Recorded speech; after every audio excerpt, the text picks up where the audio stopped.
Vice President Kamala Harris made her first stop in Milwaukee since the election to push President Biden's infrastructure plan.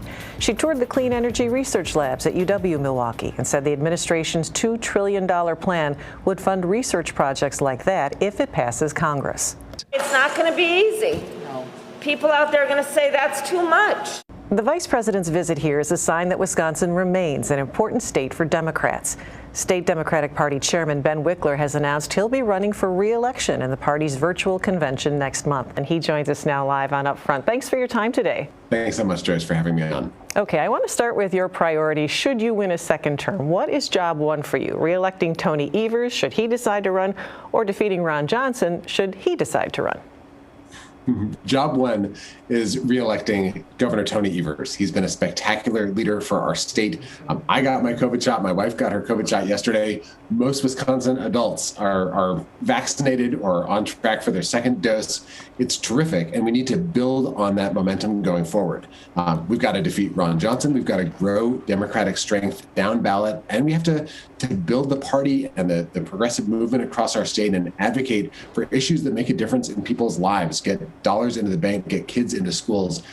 These are all pieces we have to move forward. It starts with making sure we have a Democratic governor for a second term. Well, do you have any insight on his plans? I am very confident that the governor is going to run for re-election, and I have tremendous faith in the people of Wisconsin to agree to a second term for a governor who's demonstrated his ability to lead in a way that's best for our kids and best for the state. You've said that his re-election is democracy's last line of defense. Can you elaborate on what you meant by that? You know, we've seen Republicans respond to Donald Trump's loss in 2020 by attacking the right to vote. They've now restricted voting rights in Florida, in Georgia, and here in Wisconsin, Republicans have advanced a slew of bills to contract the franchise, to roll back hard-fought voting rights gains. And Republicans want to make it harder for Wisconsinites to vote so they can choose their voters instead of the voters choosing their public servants. That's just not okay. And Governor Evers has vowed to veto legislation if it makes it harder to vote. That's what we need in the governor's mansion. Frankly, the state legislature should be following his lead on that.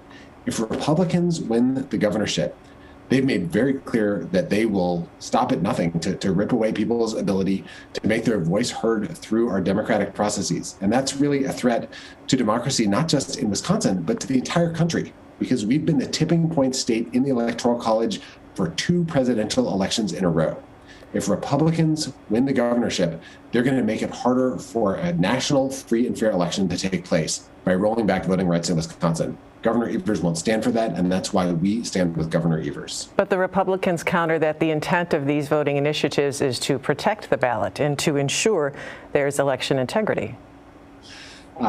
There's a lot of rhetoric and talk on the Republican side of the aisle about what their intent is. If you look at the effect of the laws they propose, there's no reason to limit the number of drop boxes that can safely and securely receive absentee ballots unless you want to make it harder for people to cast absentee ballots. One after another provision that Republicans put forward has no clear impact other than increasing the hardship and challenge imposed on Wisconsin voters. All right, let's talk about the Senate race now. You've called Ron Johnson an embarrassment, said he's not good for the state, called him a teller of dangerous lies.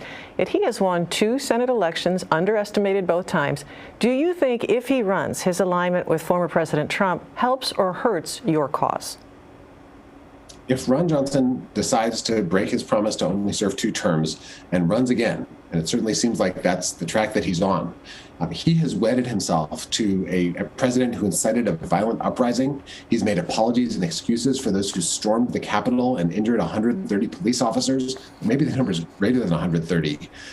Ron Johnson is clearly a menace to American democracy and has over and over betrayed the needs and interests of Wisconsin families.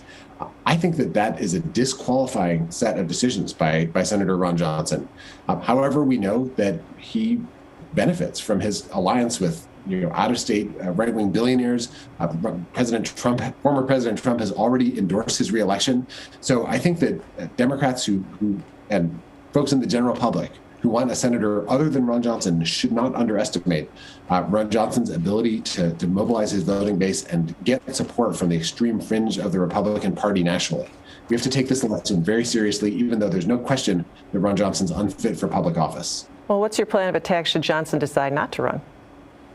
If Johnson decides not to run, first of all, I think as a country, we can all breathe a sigh of relief because he really should be nowhere near the United States Senate.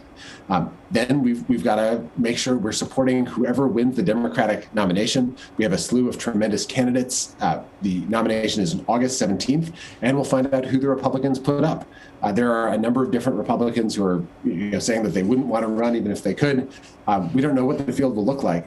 But I can say if you look at the Democratic platform, it contains ideas like making sure folks have family-supporting jobs and the right to organize, making sure they have clean water and air, making sure there's health care for everyone. And the Republican Party platform is that there is no platform. They didn't pass one. They just said they support Donald Trump. So if the Republican nominee in the next election cycle similarly has literally no vision for the future of our country other than fealty to Donald Trump, I think there will be a pretty clear contrast between the Democratic challenger for the seat and whoever the Republicans would nominate. Now, while I recognize your party constitution requires that the party be neutral until after the primary, which Democratic candidate would make your job easiest? It's an artfully worded question, but I will say I have tremendous confidence in the primary voters who will make their decision on August 17th. It's a long time between now and then, and we're going to learn a lot about the candidates and about the state of the country and what kind of leadership meets that moment. Once we have a nominee, the Democratic Party will have already built the grassroots organizing apparatus all over the state. We've been organizing for 4 years continuously now, and we're not stopping anytime soon. We're ramping things up. So the party's campaign and the nominee will join forces and sprint through the finish line. And that's the thing I'm so excited about that gives us such a strong chance of success in this race. And we will follow its progress. Thank you for your time today, the chair of the State Democratic Party, Ben Wickler. Thanks so much for having me on. Next month, the top Republican Party official will join us ahead of the GOP state convention. It's been talked about for years, and now there's a renewed push to widen I-94 in Milwaukee. Next, how the public feels about the project and when work might get underway.